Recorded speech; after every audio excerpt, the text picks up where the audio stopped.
Welcome to Tomorrow Today. I'm your host, Cait Bagby.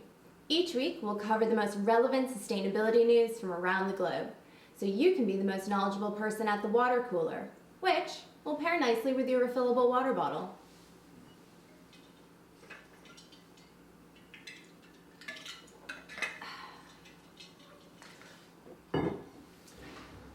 Today, let's talk about things that have been banned, like wearing false teeth during sex if you live in Massachusetts.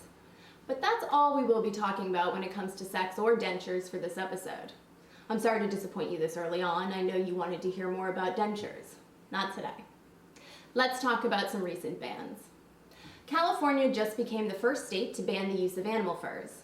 No, not that type of fur. Don't worry, your fursona is still safe for now. Unless, of course, your furry costume is made from real panda, or dog, or in this case, real Furby, which is what I presume this thing is. Governor Gavin Newsom signed a bill into law that will prevent the manufacture and sale of new animal fur products starting in 2023. The ban will apply to clothing, handbags, shoes, and accessories, but exemptions have been made for Native American spiritual and cultural purposes, leather, taxidermy, and secondhand goods. Just how big of a deal is this new law? According to the International Fur Federation, in 2017, the fur industry generated $30 billion in global retail sales, the US accounting for $1.7 billion of that total. Animal rights activists have been ardently pushing for the removal of fur and leather products since humans have had, well, free time. And their efforts are paying off.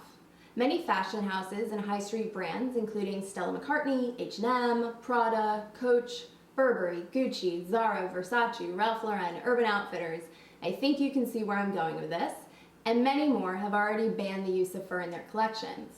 But there are two issues with this declaration to ditch fur. The first is that many of these companies are still using leather. It's the equivalent of Buffalo Bill using your skin to make a soup. It's saying, nah, I can't use your hair, that would be creepy. Is that the creepy part, Bill? Really? Not the putting the lotion on the skin? Proponents of leather argue that it is a byproduct of the meat industry, while fur, in the case of fox, mink, or rabbit, are raised or trapped specifically for that purpose.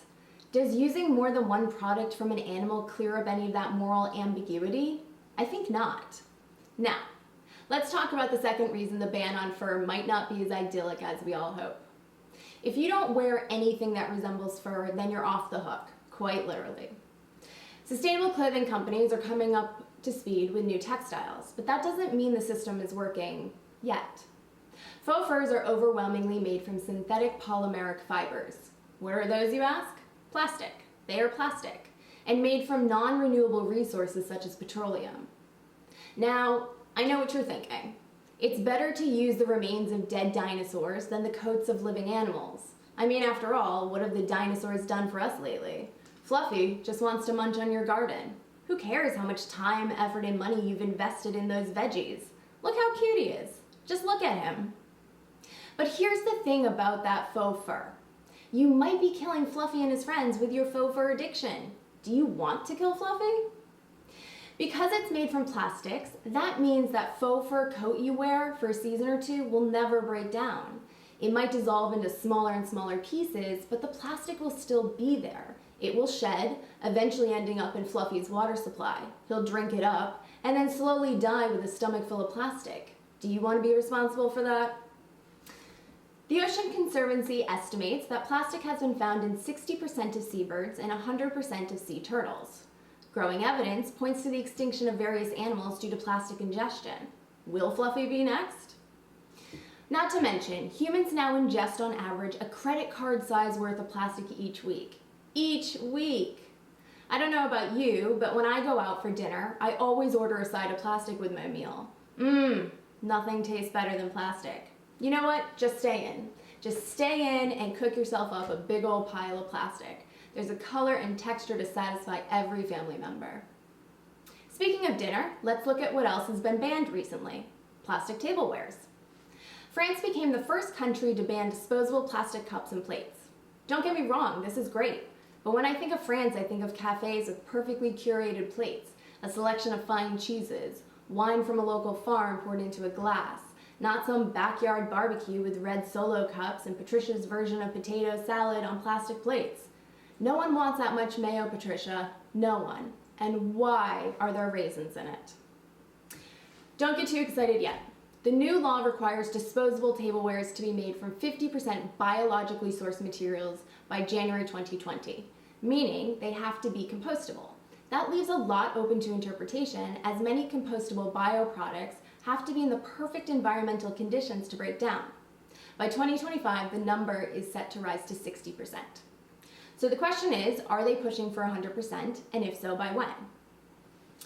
It goes without saying, but the food packaging manufacturers of Europe are none too happy. In fact, they're downright mad, calling into question the environmental impact of manufacturing such bio-based alternatives. They have a point. Our energy sector, when it comes to manufacturing, isn't keeping pace. But that doesn't mean bio-based alternatives should be ignored. If anything, it should push the energy sector to more quickly find alternatives to fossil fuels. Then it would be a win-win for all. Like trick-or-treating. Your kids get to pound the pavement, while you get to tell them that Butterfinger looks suspicious, so naturally you will have to taste test them all. Win-win for all. In the meantime, I suggest we work on our own awareness of single-use products, like plastic bags.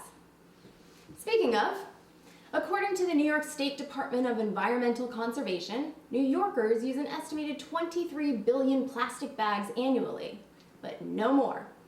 Beginning in March, New York will ban the use of single-use plastic bags, becoming the second state to do so after California. The ban, which will be part of the state budget, will have so-called carve-outs, so you can still get plastic carry-out bags for food, get your dry cleaning in plastic bags, and at the supermarket you can put your fruits and vegetables in plastic bags and buy meat, fish, and poultry in plastic containers. So, plastic bags, but not plastic bags?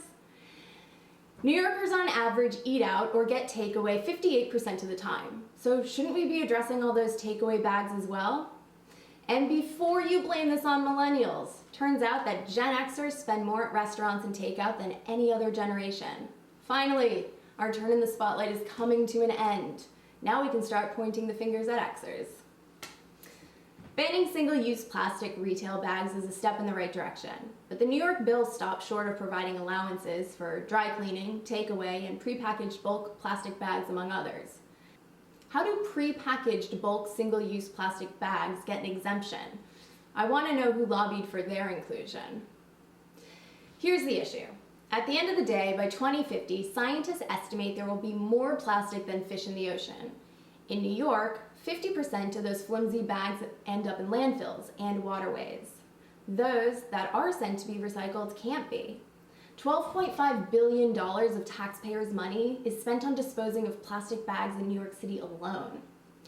I don't know about you, but I can think of a few other uses for $12.5 billion, like maybe my retirement fund, or maybe helping the 21,802 homeless children in the city. Just a thought. Whichever way you choose to spend that $12.5 billion, choose wisely. Assuredly, it would be better than spending it on plastic bag disposal. Listen, at the end of the day, all these bans make sense, but they're a drop in the bucket. We need corporations to start taking responsibility. We need single-use plastic manufacturers to pivot to using new materials. We need faux furs and leathers to be made from non-toxic, biodegradable resources. We need to innovate in ways that are sustainable for all. Thank you for watching this episode of Tomorrow Today. If you liked this video, give it a thumbs up and don't be selfish. Share that knowledge with others. And if you want to see more videos like this, make sure to subscribe.